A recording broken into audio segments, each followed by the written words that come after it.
皆さんこんにちは、森のニーナです。始める前にタイトル説明してくれという方もね、いらっしゃることかと思いますが、測定器が正確かどうかっていうのはとりあえず一旦置いといて、2回測って19歳だったので、ちょっとそれを発表すると同時に、どんなことしてるのとか質問をくれる方が多かったので、今日は私が15歳を過ぎてから頑張って続けてきたことを紹介させていただきます。肌測定器で肌年齢が19歳だった私が美肌に気をつけていること5つの項目をご紹介します。それでは始めていきます。スタート。美肌を保つのにまず最初に日焼け止め。私が朝起きて一番最初にすることは、お休みの日にも洗顔とスキンケアとその後に日焼け止めを塗ります。室内でも紫外線は入ってきます。老化を遅めるためには室内でも日焼け止めを絶対に塗った方がいいです。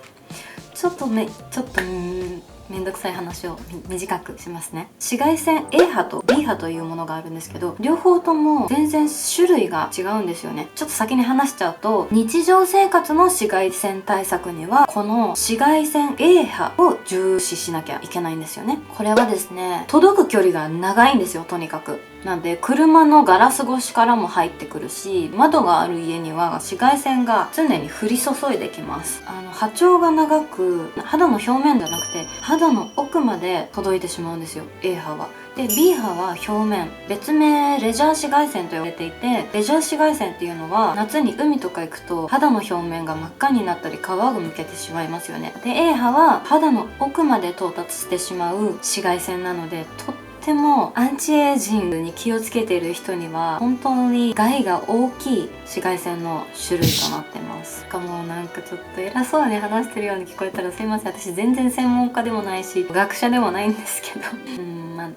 人によってはたかがインターネットって言われるかもしれないんですけど、いろんな記事をたくさん読んで A 波と B 波についてとっても調べたんですけど、とにかくこの紫外線 A 波っていうのは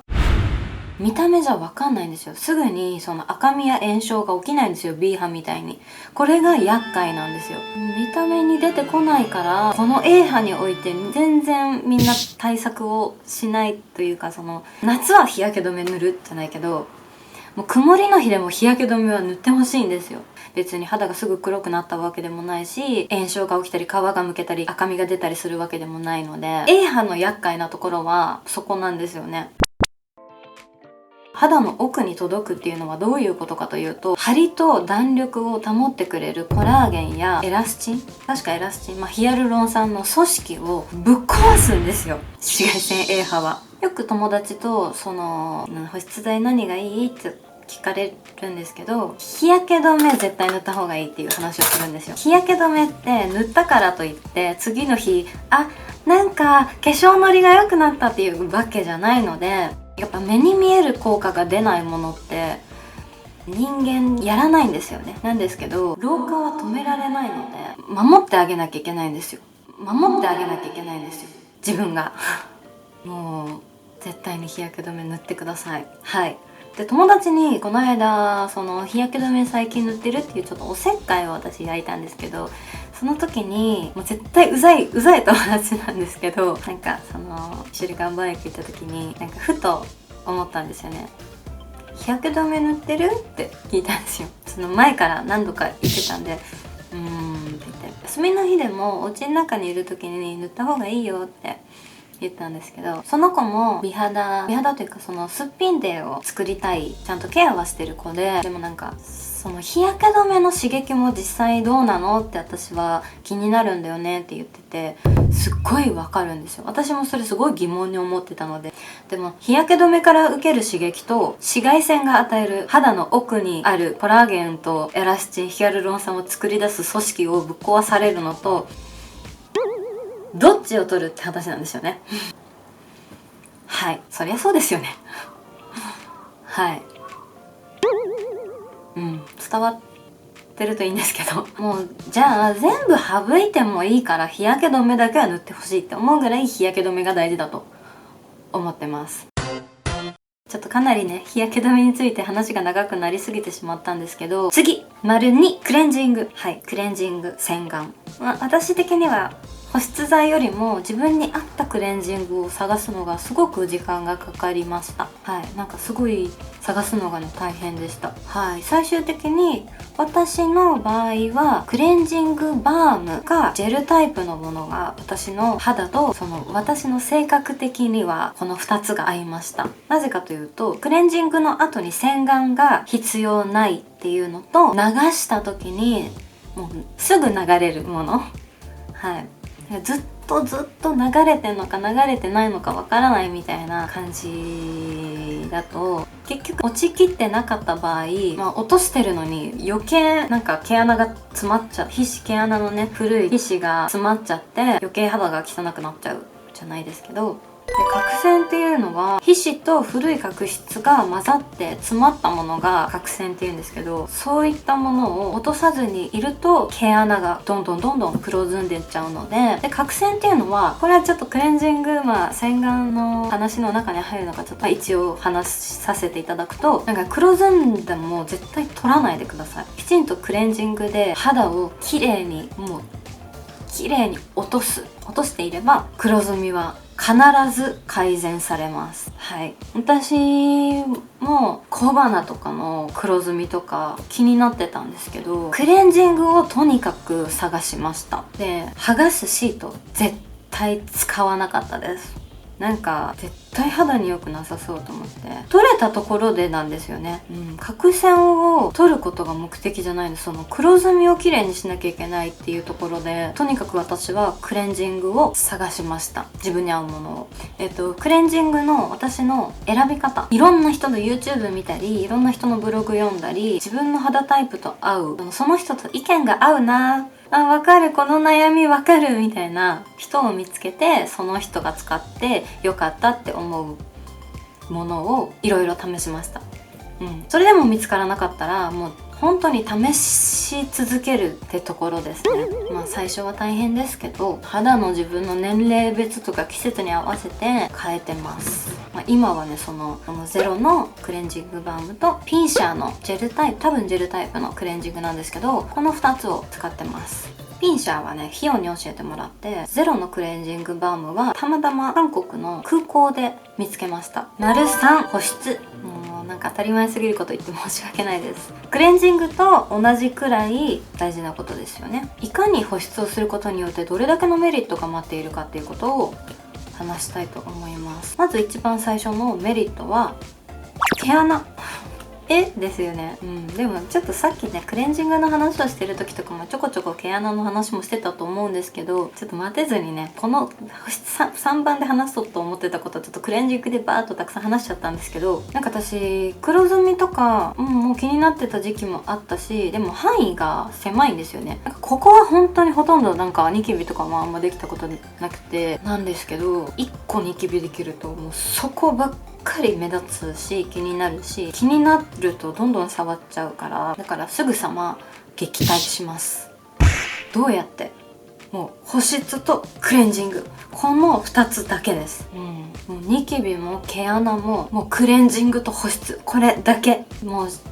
なんか貼って剥がすシートとかちょっと作ってるメーカーさんにとってはちょっと悪口に聞こえちゃうんですけど、私はあれは猛反対です。リアリペンって剥がしていいと思います？私は医者じゃないんで。はい、角栓の話もねこの普通で話そうとしてたのにはい。+4、こっからねかなり話が短くなるので、はい、水分補給です。はい、美肌の基礎は水分補給からっていう言葉があるくらい、水分補給はとっても大事です。体はほとんど水分でできてるっていうのわかるけど、じゃあなぜそれが美肌につながっているのかっていうことをこの4番ではお話しします。体の中の水分が足りなくなると、体の中の悪いものを出していくっていうことが一つの役割なんですけど、それだけじゃなくて肌の構造がガッタガタになっちゃうそうです。一般的には体重 1kg に対して 40ml 必要だそうです。だから 45kg くらいの体重の場合はペットボトル500ml のペットボトル 3,4 本必要だそうです。で、そんなに飲めないっていう人も多いと思うんですけど、私も飲めません。あんまり私も水そんなに好きじゃなくて、で理由は本当に極限まで喉乾かないと喉カラッカラってならないと水飲まないんですよ、私の場合は。最初は頑張って無理やり飲んでたんですけどダメでしたね。飲めなかったです。で諦めた私が取った行動はリンゴ酢を薄めて飲むようになりました。でリンゴ酢に出会ったのは私が昔、エステに通いまくってた時期があったんですけど、そこで出されたバーモント酢っていうのが高麗人参も入ってるリンゴ酢なんですけど、それがもう美味しくて美味しくて美味しくて、いろんなリンゴ酢を試したんですけど、それが一番美味しくて飲みやすかったです。しかもなんか高麗人参も入ってるし、なんか体に良さそうだなっていう。でこんなにでかいんですよ。こんなにでかいんですけど、あれはねでかいからね高いんですよ。なくなるのももちろん遅いんですけど、でも高いから高いからちょっと違うの試してみようかなと思ってスーパーにあるなんかねこのぐらいのねリンゴ酢をね買ったんですけど、全然飲めなかったですね。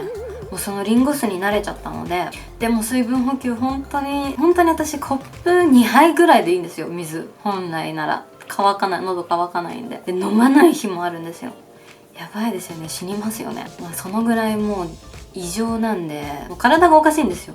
水飲みなさいって信号を出してくれないんで。なんでも私はもうこうやって水に味をつけるっていう方法に落ち着きました。で Amazon で3本セットで買うととても安くなります。で甘酸っぱいのが嫌いじゃない人、毎日飲む自信がある人はまずくないはずなので、もう3本よかったら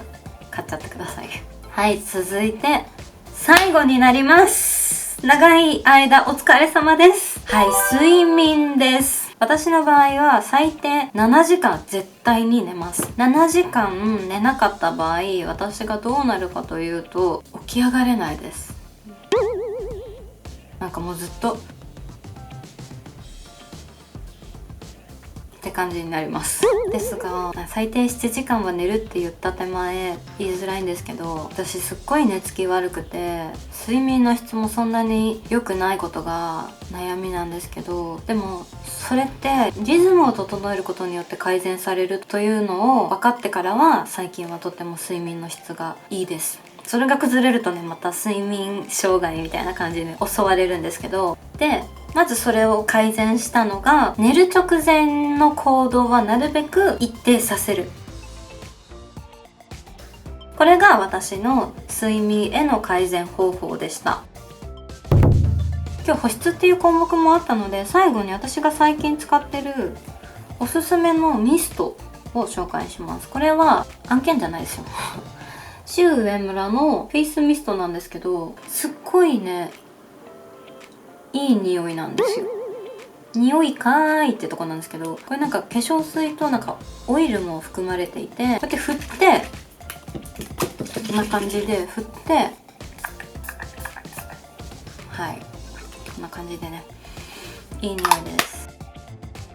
はい、いかがだったでしょうか。私の美肌のために気をつけていること5つのことでした。少しでも参考になったなと思っていただけた方はチャンネル登録と高評価ボタンぜひよろしくお願いします。それではまたね。